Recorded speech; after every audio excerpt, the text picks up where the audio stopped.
Manga-Waido. My name is Kensuke Imai, 26 years old. I work as a contract employee at a certain manufacturing factory. Although I'm still in my 20s, I've been here for 8 years now, after graduating from high school.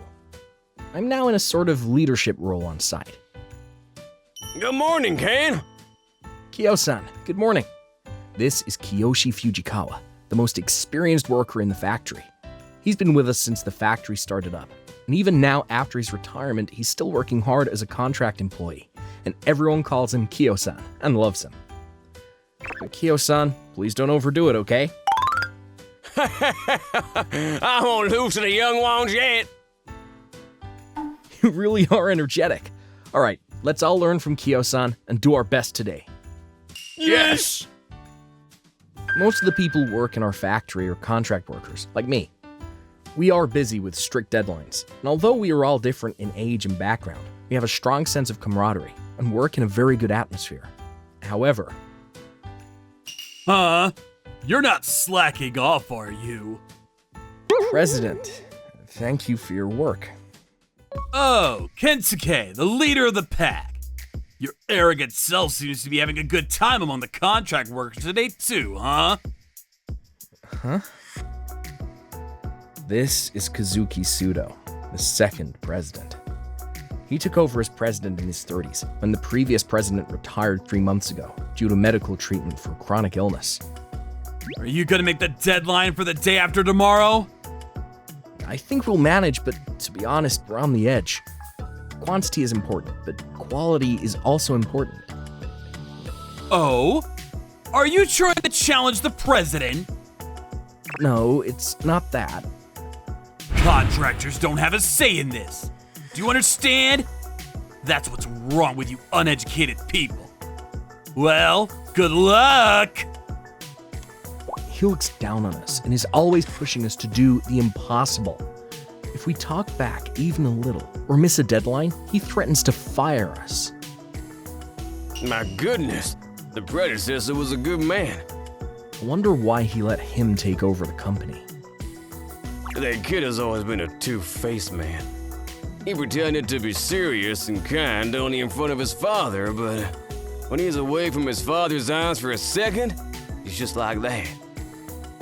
All of this is just an act to get himself on the president's throne. I guess, but I never thought it would go this far. Everyone was dissatisfied, but we put up with it because of our position. One day during lunch break, we were having lunch in the break room as usual. It's so hot here, too! The air conditioning in the break room had broken down a long time ago. We've told the higher-ups, but there's no sign of it being repaired. Despite this, we were all having lunch in a friendly atmosphere. Hey! Do you guys have time to rest? He's here again. Thank you for your work, but it's break time now. Were you listening? Do contract factory workers like you think you have the right to take a leisurely break? Finish your work quotas! The president was grumpier than usual. He probably had some trouble with another matter and came here to vent his sorrows. But it's a good opportunity to say what needs to be said. We've told you before that we need to fix the air conditioner in here. Huh? Air conditioning? Who do you think you are? If we don't fix it, some of our employees will get heat stroke. Suit yourself. What? There are plenty of people who could take your place. And you know what? You have to ask for this kind of thing in writing! Well, I guess you contract workers can't even use a computer. President, isn't that a bit much? We contract workers are part of the company. Shut up! Don't tell me what to do! The president was so upset that he took Kyo-san's lunch and... What? What are you doing, President? Shut up! You contract workers don't need a break! Understood? He said that and walked away. Kyo-san, are you okay? I'm fine, but my daughter's lunchbox. It was the lunchbox his daughter made with love and care. Can't believe you did this to Kyo-san. It's unforgivable. If that's the way it's going to be, let's do it without a break, as you wish. I took this opportunity to carry out a plan I've had in mind for a while. I explained it to everyone and asked for their cooperation. I'll take care of the preparations. Guys, can you do it? Of course! We're with you, Ken-san. Thanks, but take it easy. I'm sorry, Ken. It's hard enough as it is. No problem. I just have one favor to ask you, Kyo-san. Okay, I'll do it. Thank you. It was a forced strategy, but if we don't do this, he won't understand. Everyone agreed with me. I immediately started making preparations behind the scenes, so the effort would not be in vain. From the next day on, we worked as we were told, without a break. No lunch breaks were taken, so everyone couldn't eat. And the only time we left our posts was when we had to drink the minimum amount of water necessary. We were able to meet the deadlines with time to spare, and the president of the company was smiling happily when he came to see us. Looks like you've changed your mind. I'm impressed. We were doing exactly what you told us to do. This is what you want, right?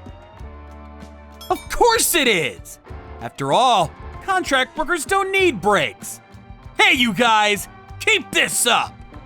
If I find you slacking off, you'll be fired immediately.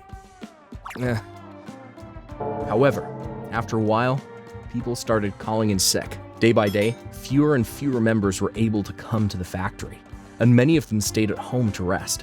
With everyone's consent, I told them to take a day off if their condition worsened even slightly. We just have to be patient for a little longer. Everybody just bear with it. Soon, there were only a few of us left, and we couldn't do any work, let alone meet deadlines. This was the day I was waiting for, and I reported to my boss that we couldn't continue the work. Then, as expected, the president of the company jumped in with a bloodthirsty look on his face. Hey, what's going on? As you can see, we're short on staff. We can't do anything. I'm asking you why this is happening. It's because you, the leader, isn't managing it. We just did what you told us to do and didn't take breaks. We knew it was only natural this would happen if we worked without a break. That's because you don't have the guts. Oh yeah, calling all the guys who are home on break. Move the factory now! Are you out of your mind? Contractors don't take time off. If they don't show up right now, they're all fired. Go get them! Okay. I don't care what happens. Okay, everyone, gather around. What kind of attitude is that? Get to work right now! Wait, who are you? Sorry for my late meeting. My name is Shimizu. I'm from the Labor Standards Bureau. What? Labor standards? I received a consultation from Kensuke Yamai, and we suspect that your company is in violation of the labor standards law, so I'm here today to investigate. From what you've just said, it seems that there is no need for an investigation. What? Yeah, we consulted the Labor Standards Bureau in secret. In addition to the usual abusive language, the don't take a break comment was also reported. We also coordinated the date of the on-site inspection with the date the president was to come to the factory. And because the timing somehow worked out, we had him listen behind his back. You did all this! All of this? Boss, we're not done yet. What? Hayashi-san, please. Hi, my name is Hayashi. I'm a lawyer. What does a lawyer want? We've decided to file a lawsuit on behalf of the contract employees who have suffered serious physical and mental health damages due to your unreasonable orders. What? Of course, this lawyer is also the one I consulted beforehand. You have no proof of that! They must be lying for the money! You believe a contractor? Are you really a lawyer? Are you really the president of this company when you don't even know the common sense of the Labor Standards Act to do things like take away breaks from your employees? What? I'm always on the side of the workers, and if you want proof, well, I think this will make a fine piece of evidence. This is... The document is a compilation of testimonies from all the employees who work at this factory. What day the president came, and what he said before he left. And of course, the fact that he knocked away Kiyo-san's lunchbox that day. I compiled them and submitted them to the Labor Standards Bureau and Hayashi-san. They both said it was more than enough evidence. You went all this way! I came up with the idea because you told me to put it in writing. Who do you think you are? But you know what? I have my own lawyer too. A good lawyer who's been taking care of us since my father's generation. He could take care of you in an instant. Did you call me? What? It was the previous president, or father of the current president, who appeared at the factory. Ken, I'm sorry it's late. No, it's rather fitting. Why is my father here? When Kiyo-san told me about you, I was surprised. I didn't think you were capable of such a heinous act. Why is that old man connected? Kiyo-san is a veteran who has supported this factory since its establishment. It is no exaggeration to say that most of our current technology is the fruit of his efforts. Without him, this company would not exist today. I'm sorry, Kiyo-san. I never thought my son was this rude. Yes, Kiyo-san was friends with the previous president. Knowing this, I'd consulted him about reporting the misdeeds of the second president long before. But Kiyo-san... I was taken care of by the previous president.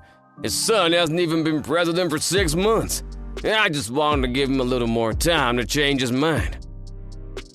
I respected Kiyo-san's feelings and decided to stay put. But after that one incident, I ran out of patience. So I asked Kiyo-san to talk to the previous president, and he came all the way here. You know what you did, don't you? Everyone from the Labor Department, this is my fault as well. I want a thorough investigation. I'd like to apologize personally to the employees who were disrespected. And, Mr. Lawyer, we do have our own lawyers, but don't worry about it, and do your best to defend all of our contact employees. Father, what's gonna happen to me? Contract employees are important employees.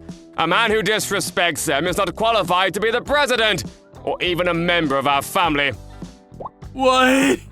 You are out of my company, and as of today, I'm disinheriting you and terminating this relationship as family. No! I am the most capable for not seeing through my son's nature for so many years. He bowed his head to us many times, but... President, please save those words for later. When my people come back, then you can tell them. I see. You are right. Yeah, it's all thanks to all of my people who put their bodies on the line and endured so desperately. Later, after a full-scale investigation was conducted by the Labor Standards Bureau, complaints began to pour in that the second president had apparently been overbearing, even to the newer employees at the head office. Naturally, he was forced to resign and finally left the company as if he were being evicted. Of course, he lost the lawsuit we filed for damages, and the second-generation president was forced to repay the debt. But since his parents abandoned him and he had no skills, he couldn't find a new job, and now he's living a poor and miserable life. In the end, the previous president returned to the position of president again, this time declaring he'll decide the next president based on his abilities. And everyone at the factory recovered safely, and the original peace was restored. Thank you for everything you've done for us. After that, I was recognized by the previous president for the work I had done, and was offered a full-time position at the head office. At first, I was sad to leave the factory, but I was assigned to manage the factory, so, in other words, I'm looking forward to working with you guys. Yeah. From now on, I'm counting on you to be the lubricant between the side and headquarters. Yeah, I'll do my best to be a good lubricant. I'm counting on you. I promised myself that I would do my best for my colleagues at the factory, even though we were in different positions.